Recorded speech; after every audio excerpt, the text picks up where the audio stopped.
마태복음 4장 12절에서 17절까지의 말씀.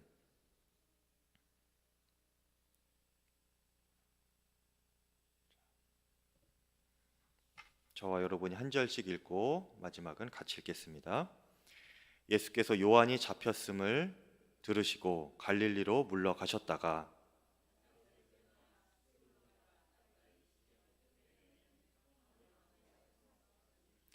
이는 선지자 이사야를 통하여 하신 말씀을 이루려 하심이라. 일러스되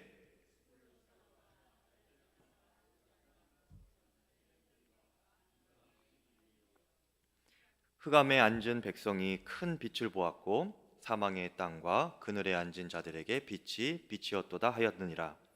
이때부터 예수께서 비로소 전파하여 이르시되 회개하라 천국이 가까이 왔느니라 하시더라. 아멘. 하나님의 말씀입니다. 예수님께서 이 땅에 오셔서 하신 일을 문학적으로 좀 표현하자면 어둠 속에 빛을 비추시는 사역이었다라고 말할 수가 있겠습니다. 지금도 세계 곳곳에서는 어둠 가운데 살아가는 사람들이 아주 많습니다. 전쟁의 그늘 아래서 고통당하는 노인들과 또 여인들과 아이들이 있지요. 또 독재자 밑에서 억압받고 있는 북한 주민들이 있습니다. 가난 때문에 배고파하는 이들이 있고요. 또 가정이 깨어져서 마음의 지옥을 살아가고 있는 사람들이 있습니다. 또 중독이나 또 여러 불치병 또는 심한 질환들을 앓고 있으면서 고통당하는 그런 사람들이 있지요. 수없이 많은 사람들이 여러 다양한 이유로 인하여서 오늘날에도 지금 이 순간에도 현실을 살아가는 그 삶이 마치 어둠을 살아가는 것 같은 그런 삶이 많이 있습니다. 그 중에서도 가장 근원적인 어둠은 영적인 어둠입니다. 세상에는 영적인 어둠 가운데 살아가는 사람들이 아직도 많이 있습니다. 구원받지 못한 사람들을 말씀드리는 것입니다.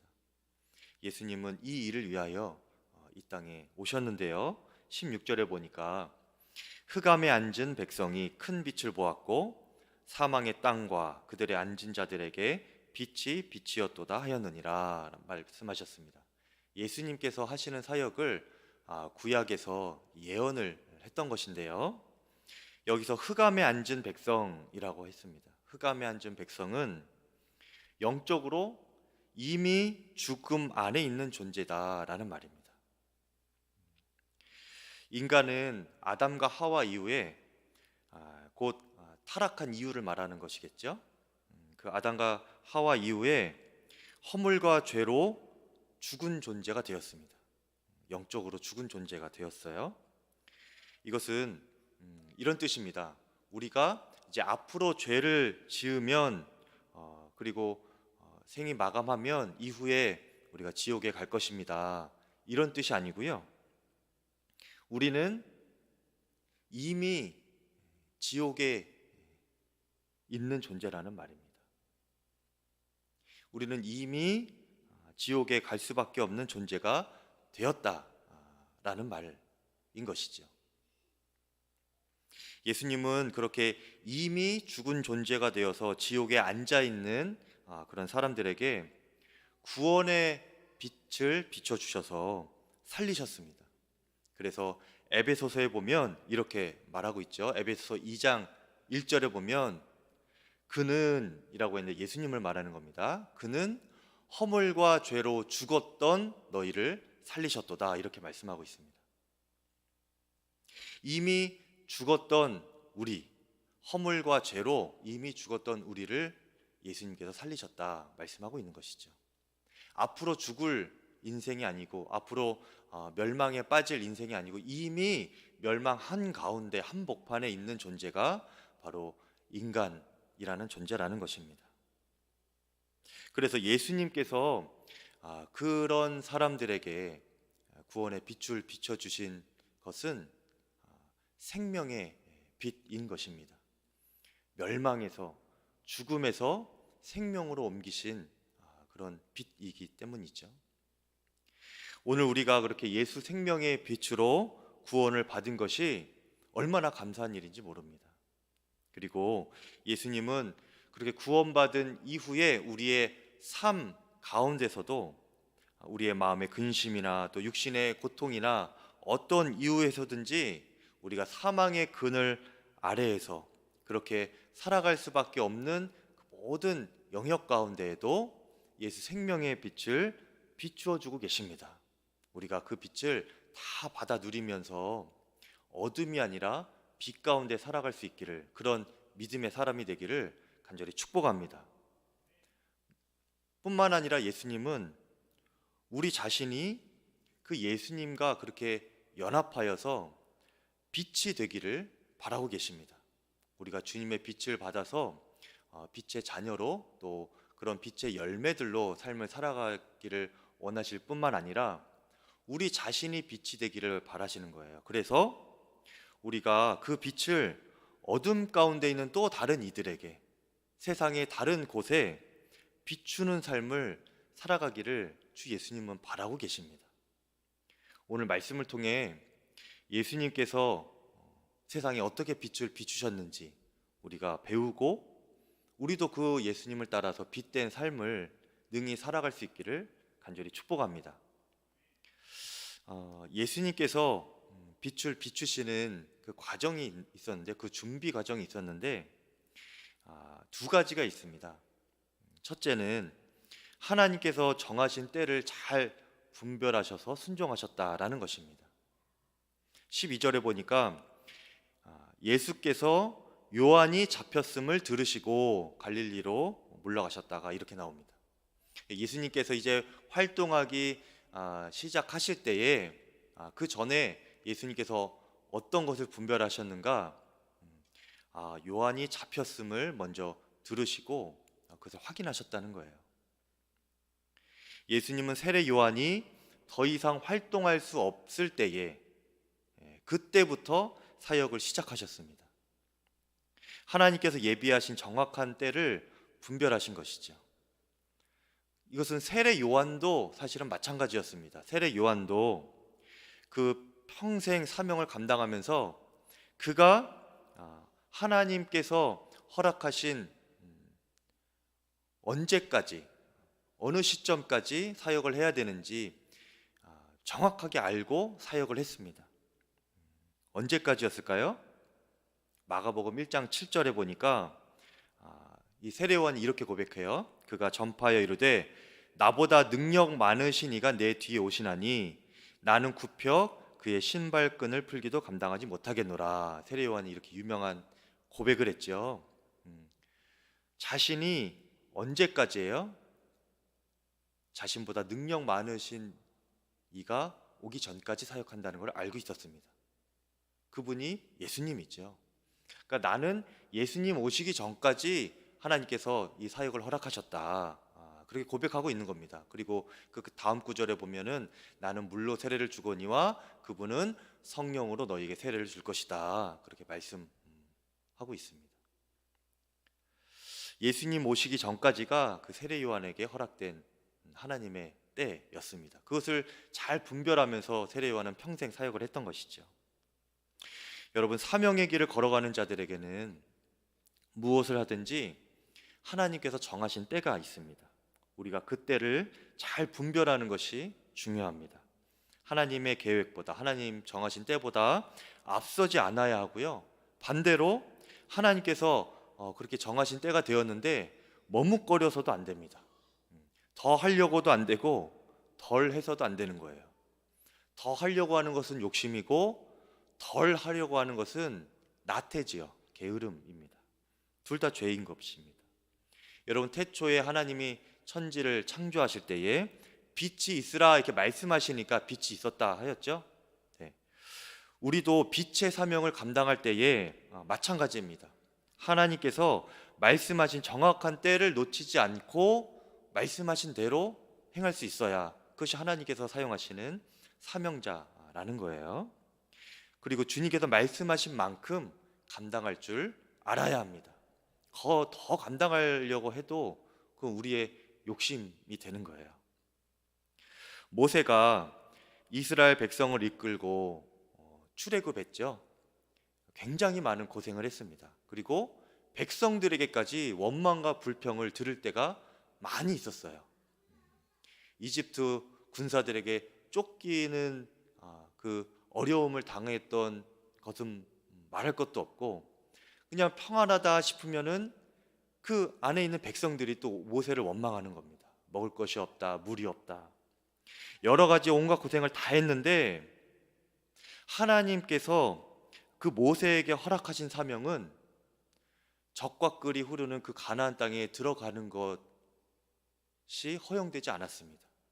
그 가나안 땅에 들어가기 전까지가 모세에게 허락된 사명이었습니다. 가나안 땅을 바로 앞에 두고 모세가 누보산에 올라갔을 때에 하나님께서 이 모세에게 가나안 땅을 보여주시기는 하셨지만 그 땅에는 들어가지 너가 못한다, 이렇게 말씀을 하셨어요. 그런데 그때 여러분 같으면 어땠습니까? 좀 이렇게 약올르기도 하겠죠. 그냥 못 들어가는 것도 아니고 보여주시기는 하셨는데 들어가지는 못하게 하셨어요. 그런데 그때 모세가 그 순간 하나님께 토 하나 달지 않고 순종했습니다. 신명기 34장 4절 5절 보니까 여호와께서 그에게 이르시되 이는 내가 아브라함과 이삭과 야곱에게 맹세하여 그의 후손에게 주리라 한 땅이라. 지금 가나안 땅을 보여주시면서 이렇게 말씀하고 계시는 거예요. 내가 내 눈으로 보게 하였거니와 너는 그리로 건너가지는 못하리라 하시매 이에 여호와의 종 모세가 여호와의 말씀대로 모압 땅에서 죽어, 이렇게 말씀하고 있습니다. 하나님께서 너는 들어가지 못해 라고 말씀하시자 모세가 알겠습니다 하고 그 모압 땅에서 발걸음을 멈추고 거기서 장사 지냈다는 거예요. 성경은 이런 모세를 평가하기를 하나님께 인정받은 가장 위대한 종, 가장 위대한 선지자로 그렇게 평가하고 있습니다. 하나님과 대면하여 알 정도로 이렇게 친밀한 사람이기도 했지만 하나님의 종 중에 이런 종이 없었다 말씀하고 있는데요. 신명기 34절 같은 장의 10절에 보니까 34장 10절에 보니까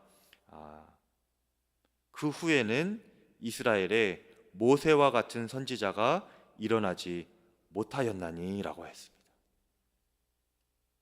이후에 모세와 같은 그런 하나님의 종이 없었다는 거예요. 하나님께서 정하신 그때를 잘 분별하고 또 그때를 알면 그것에 순종할 수 있는 사람이 하나님의 쓰임받는 종인 것입니다.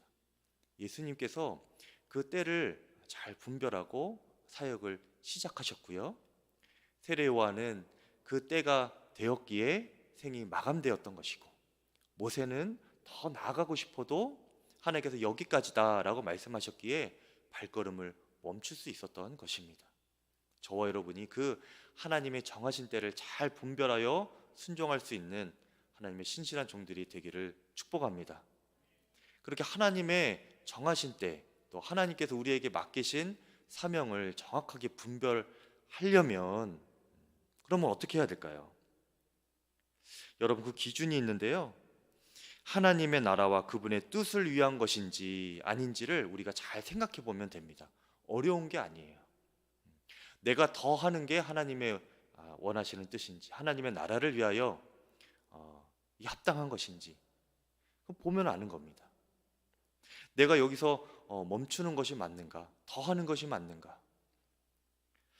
여러분, 찬양 있죠. 주님 말씀하시면이란 찬양이 있습니다. 주님 말씀하시면 내가 나아가리라. 주님 뜻이 아니면 내가 멈춰서리라. 나의 가고 서는 것이 주님 뜻에 있으니 주님 나를 이끄소서, 이렇게 하고, 그리고 후렴 부분에 이렇게 나옵니다. 뜻하신 그곳에 나 있기 원합니다. 이끄시는 대로 순종하며 살리니 연약한 내 영혼 통하여 일하여 주십시오. 주님 나라와 그 뜻을 위하여, 주님 나라와 그 뜻을 위하여 연약한 내용 통하여서도 사용하여 주십시오. 주님 나라와 그 뜻을 위하여 뜻하신 그곳에 내가 있기를 원합니다. 주님 나라와 그 뜻을 위하여 주님 말씀하시면 내가 가고 주님 말씀하시면 내가 멈춰 서겠습니다. 이렇게 고백하는 거예요. 여러분, 모세도 세례 요한도 예수님도 다 주의 나라와 그분의 뜻을 위하여 주어진 사명을 감당하고 또 가라 하시면 가고 멈추라 하시면 멈추었던 하나님의 종들이었습니다. 우리도 주님을 위하여 그렇게 주어진 사명을 잘 감당할 수 있기를 바랍니다. 이렇게 하나님의 때를 또 하나님의 뜻을 잘 분별하는 것뿐만 아니라 예수님은 그 세상의 빛을 비추기 위하여서 그 다음에 하신 일이 있었는데요, 장소를 옮기셨습니다. 13절에 보니까 나사렛을 떠나 수불론과 지경 해변에 있는 가버나움에 가서 사시니라고 하였습니다. 이사를 갔다고 말씀하는 거예요. 이 말은 이제 사역을 시작하시기 위해 그 고향을 떠나서 사역에 집중하실 수 있는, 본격적으로 사역을 하실 수 있는 그 사명의 자리로 장소를 옮기셨다는 말입니다. 그런데 이것을 우리에게 적용을 할 때는 어떻게 해야 될까요? 우리가 이제 그러면은 이사를 가야 된다, 이것일까요? 그것은 아닙니다, 여러분. 단순히 그냥 살아가는 장소를 옮기라, 거하였던 터전을 그 장소적으로 옮기라, 단순히 이런 뜻이 아니고요. 뭐 정말 사람에 따라서는 장소를 옮겨야 될 때도 있죠. 그런데 본질적으로는 무엇을 의미하냐면은 우리가 이제 사명을 감당할 때에 사람들 눈치를 보지 않고 오직 하나님의 뜻을 이루기에 집중할 수 있는 그런 마음을 우리가 준비해야 한다는 겁니다. 그 마음을 가질 수 있도록 우리의 환경을 바꾸어야 한다는 거예요. 이 집중이 중요합니다. 집중할 수 있도록 바꾸는 게 중요해요. 제가 사역을 하면서 생긴 습관이 있는데요, 청소를 제가 잘합니다. 사무실 청소를 잘하고요, 또 사무실 정리를 제가 잘하고 또 수시로 해요. 그리고 구조도 이렇게 자주 바꿉니다. 왜 그러냐면은 그게 저에게 어떤 습관이 되었어요. 제가 가장 잘 집중할 수 있는 어떤 최적의 상태를 갖추어야 한다는 마음에 그런 부담이 있어요. 그럴 때 그렇게 잘 정리를 해놓으면 정말 집중이 잘 되더라고요. 그래서 그 이후에 제가 좀 마음이 답답해지거나 어떤 사역이 잘 안 풀리거나 아니면 말씀이 잘 이렇게 준비가 안 될 때에 주위를 환기시키려고 청소를 하거나 또 사무실 정리하거나 그렇게 하거든요. 간단한 예이지만 우리가 우리의 삶의 터전 또 우리의 삶의 환경을 그렇게 좀 하나님께서 원하시는 사역을 하기에 집중할 수 있는 상태로 바꾸어 보는 것이 굉장히 중요합니다. 그럼 우리의 마음도 바뀌어지기 때문에 그래요. 여러분, 집중하는 것이 굉장히 중요한데요, 돋보기로 태양빛을 이렇게 모아서 검은 종이에 갖다 대면 어떻게 됩니까? 여러분 어릴 때 다 해보셨죠? 그게 탑니다. 그냥 검은 종이 이렇게 밖에 갖다 넣어봐야 그냥 검은 종이지만 돋보기로 빛을 모아서 그것을 검은 종이에 딱 쏘면은 그 부분이 타는 거예요. 그렇게 힘이 생기는 겁니다. 그것이 집중의 힘인 거예요. 우리가 집중력이 있을 때 하나님께서 비추시는 빛이 우리를 통과하여 놀라운 능력이 되는 것입니다. 마찬가지로 우리가 하나님의 맡기신 사명에 집중할 수 있도록 우리 삶의 다른 분주한 환경들을 정리하고 말씀과 기도의 시간을 중심으로 하여서 여러분 삶을 다 이렇게 정리하여서 그렇게 한 곳으로 모으고 단순화하는 것이 중요합니다. 여러분 한번 상상해 보세요. 여러분이 기도할 때 하나님의 빛이 여러분을 향해 비추고 그 빛이 강력하게 다른 이들을 향한 사람과 섬김과 중보기도로 이렇게 나가는 것입니다. 그럼 얼마나 강력한 능력이 나가겠어요? 여러분이 말씀을 볼 때 그 진리의 말씀의 빛이 여러분의 마음과 삶을 이렇게 통과하여서 세상을 향하여 나아갈 때, 여러분 주변으로 향하여 나아갈 때 많은 사람들이 여러분을 보면서 하나님의 영광의 광채, 그 능력을 보게 되는 것입니다. 그런 상상을 여러분 한번 해보세요. 그래서 예수님은 그분을 믿고 따르는 제자들, 이제 본격적으로 예수님을 따르고 전적으로 주님께 헌신하기로 작정한 따라다니는 제자들에게 노골적으로 이렇게 말씀을 하셨습니다. 너희는 세상의 빛이다. 너희는 세상의 빛이 되었으면 좋겠다가 아니고 너희는 세상의 빛이다, 이렇게 말씀을 하셨습니다. 아주 못 박으시면서 말씀하셨어요. 그리고 많은 사람들에게 그 예수님의 빛을 비추어서 사람들이 너희의 그 빛된 삶을 통하여서 하나님의 영광을 볼 수 있도록 그런 증거된 삶을, 능력 있는 삶을 살아라 말씀하셨습니다. 이제 우리가 4장을 보았는데요, 5장부터 이제 산상수훈 나왔고, 그때 5장 14절에 예수님께서 이렇게 말씀하시죠. 너희는 세상의 빛이라. 산 위에 있는 동네가 숨겨지지 못할 것이요, 이같이 너희 빛이 사람 앞에 비치게 하여 그들로 너희 착한 행실을 보고 하늘에 계신 너희 아버지께 영광을 돌리게 하라 명령하셨습니다. 우리에게 주신 사명이지요. 여러분 다 이 사명을 받은 주님의 제자인 줄 믿습니다. 주님께 집중하시기를 바라요. 여러분 하나의 촛불만 있어도 그것이 다른 곳에 옮겨서 붙으면 어두운 방안을 금세 환히 밝힐 수 있듯이 여러분이 그 하나하나의 생명의 빛이 되는 것입니다. 여러분이 그 빛이 비추어져서 다른 사람에게 또 그 빛을 옮겨주고 또 옮겨주고 하면 이 교회가 밝아지고 또 이 세상이 밝아지는 거예요. 어둠에 거했던 한 영혼이 다시 살아나게 되고 어둠 가운데 빠져있는 이 세상이 하나님의 나라로, 하나님의 영광의 빛이 비추는 주의 나라로 그렇게 변하게 되는 것이죠.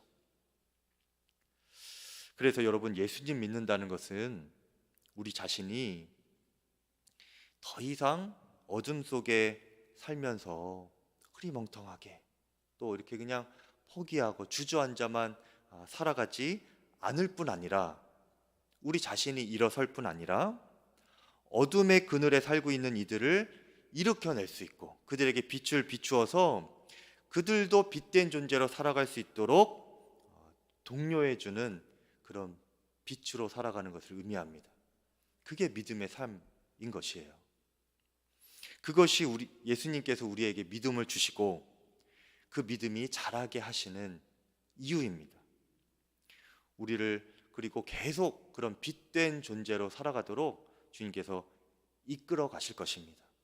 그게 믿음이 더하여진다라는 의미인 거예요. 여러분 자신이 어둠에 속하지 않을 뿐 아니라 빛된 존재로 살아가시고 다른 사람도 어둠에서 끌어내어서 빛으로 살아갈 수 있는 자로 그렇게 만들 수 있는 그런 빛으로 사시기를 축복합니다. 주님께서 그렇게 계속 이끌어 가실 거예요. 평생을 중국 내지 선교에 헌신하신 그 사명을 감당하신 선교사님이 계세요. 허드슨 테일러라는 선교사님이 계신데 언젠가는 하루는 선교가 너무 힘든 겁니다. 그래서 포기하려고 했어요. 하나님, 제가 이 중국 땅을 변화시키기가, 복음을 전하고 이 사람들 전도하기가 너무나 힘듭니다. 이것은 이제 포기해야 되겠습니다. 그때 하나님께서 그에게 꿈을 보여주셨어요. 하루에도 수천 명의 영혼이 지옥으로 가는 것을 꿈에 보여주시는 거예요. 그리고 그때 그가 다시 일어나서 선교에 매진하고 평생을 헌신할 수 있었다고 합니다. 넘어져만 있도록 주님이 내버려 두지 않으십니다. 주님은 다시 일으켜 주세요. 주님께 쓰임 받는 그 종을, 그 사명자들을 하나님은 다시 일으켜 세우시고 이전보다 더 강한 믿음으로 그렇게 연단시키시고 세워 가십니다. 왜요? 그를 통하여 다른 이가 구원받아야 하기 때문입니다. 그를 통하여 어둠에 처한 이들이 빛 가운데로 나올 수 있어야 하기 때문입니다. 그 일을 하나님은 우리를 통해서 하시려는 거예요. 하나님께서 여러분을 교회로 인도하시고 예수님 믿어 구원에 이르게 하신 이유가 바로 이것 때문입니다. 구원의 빛을 어둠 가운데 비추게 하기 위해서인 것이죠. 저희 집안은 예수님 믿는 사람이 없었습니다. 어릴 때 누님들이 교회에 출석하기 시작했고, 또 저도 누님이 초등학교 때 전도해 주셔서 그렇게 교회에 나가게 되었어요. 지금 생각해 보면 신기한 것이 저희 온 가족이 모두가 예수님 믿고 교회에 출석하게 된 지금 이 모습이 굉장히 신기하더라고요. 예수 믿는 사람이 한 명도 없었는데 한 사람이 믿기 시작하고, 또 그를 통하여 또 한 사람이 믿게 되고, 또 수십 년이 지났지만 결국에는 또 부모님까지 믿게 되시고, 여러분, 믿음은 그렇게 하나의 빛으로부터 시작을 하는 것입니다. 그리고 그 구원의 빛, 생명의 빛이 옮겨가는 거예요. 그리고 결국에는 전체가 환하게 밝혀지는 가정이 되는 것이고요, 교회가 되는 것이고, 이 세상이 되는 것입니다.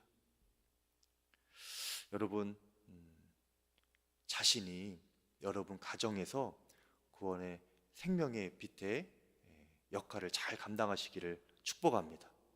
또 이 양평 감리교회에 수많은 영혼들이 어둠 가운데, 죽음 가운데로 가고 있는 영혼들이 이곳에 와서 주의 구원의 빛을 경험하고 빛된 삶을 살아갈 수 있도록 우리가 역할을 감당하게 해주십시오.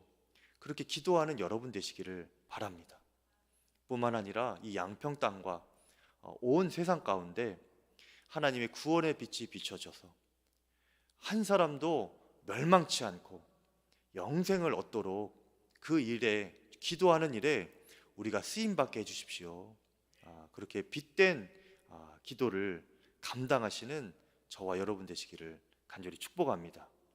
우리 수준으로만 살아가지 말고, 그런 믿음으로만 살아가지 않고 하나님께서 더 도전하시고 많은 생명을 구원하시기를 바라는 그런 빛의 군사로서 우리가 믿음이 더 성장할 수 있기를 간절히 축복하고 그렇게 기도할 수 있기를 바랍니다. 이 시간